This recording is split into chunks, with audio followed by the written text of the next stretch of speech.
Iz novogoriškega športnega parka je nocoj prizorišče kvalifikacijske tekme za nastop na Evropskem prvenstvu mladih reprezentanc med Slovenijo in Črno-goro. Tule pa še predstavitev sodnikov današnje tekme prihajajo iz San Marina, glavni je Barbeno Luka. Postava Slovenije, ki naj bi igrala po sistemu 3-5-2.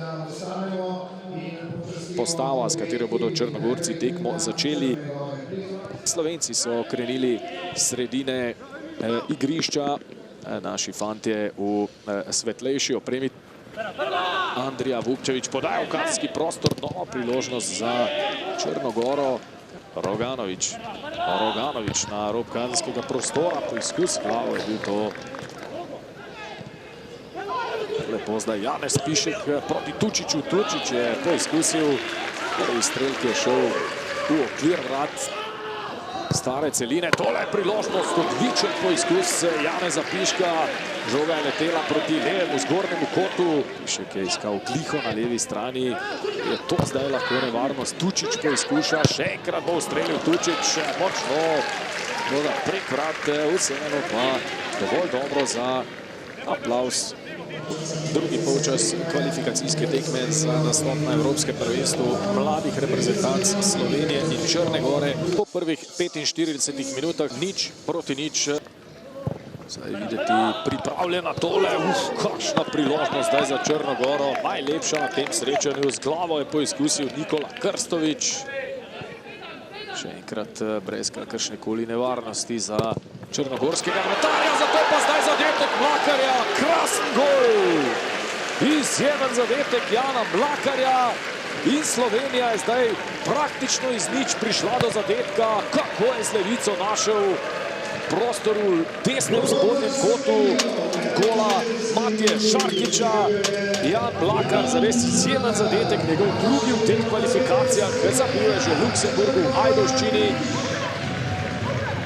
Slovenija od 61. minute vodi z 1-0. Slovenija ima novo priložnost. Borcu iz Čačka je zabil Perović v srpskem prvenstvu. Upamo, da bo Sloveniji, ki je zdaj zahtevala najstrožjo kazensko. Čili so slovenske klopi. Tule je Kramarić, ki je padel v kazenskem prostoru. V zaključku 75. minute sporna situacija v kazenskem prostoru Črne gore. Liha podaja pred vrata, velika priložnost za Slovenijo, zadetek, strelec je ponovno Vrbanec, tako kot v Podgorici. In mislim, da je zdaj bolj ali manj jasno tudi to, da bo Slovenija dobila še drugo tekmo proti Črnogorcem.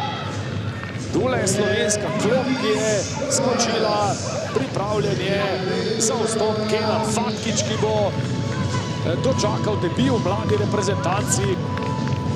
Nov nevaren napad Slovencev. Fatkić se odkriva, Mlakar poizkuša s preigravanjem. Mlakar še vedno, to je nevarno. Nihče za zadnjem ni prišel do zaključka. Zdaj Preclo daleč, nima gola. Razigrali so se v tem zaključku, zdaj tudi Slovenci. To je zdaj nova priložnost za Slovenijo. Precl pred vrata lovi Matija Šarkić. Novi Gorici pa torej konec tekme med Slovenijo in Črnogoro.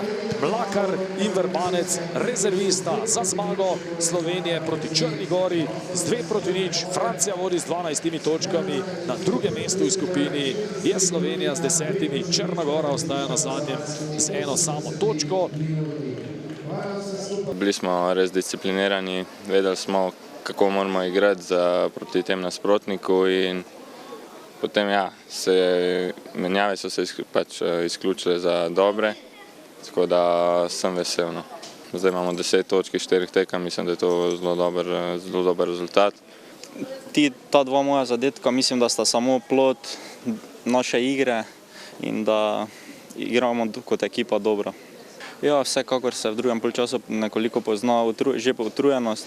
Njihova zadnja linija je nekoliko počasnejša, zato smo to s pridom izkoristili in jih v drugem polčasu strli.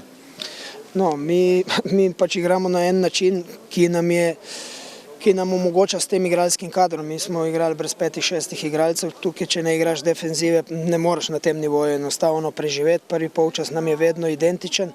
To je že druga, tretja tekma, mi kar veliko golov zabijamo, kar se mi zdi, da je to za tak način igranja nogometa zelo veliko. Mi imamo, mislim, da 9-10 zadetkov v 4 srečanjih, to je, mislim, da je zelo dobro. Da bomo mi imeli v 4 srečanjih 9 točk razlike naspram Črni Gori, ne bi verjel. Upam, da bomo tudi s Francozom odigrali neko sproščeno, samozavestno tekmo. Rezultat pa pač bo tak, kakršen pač bo.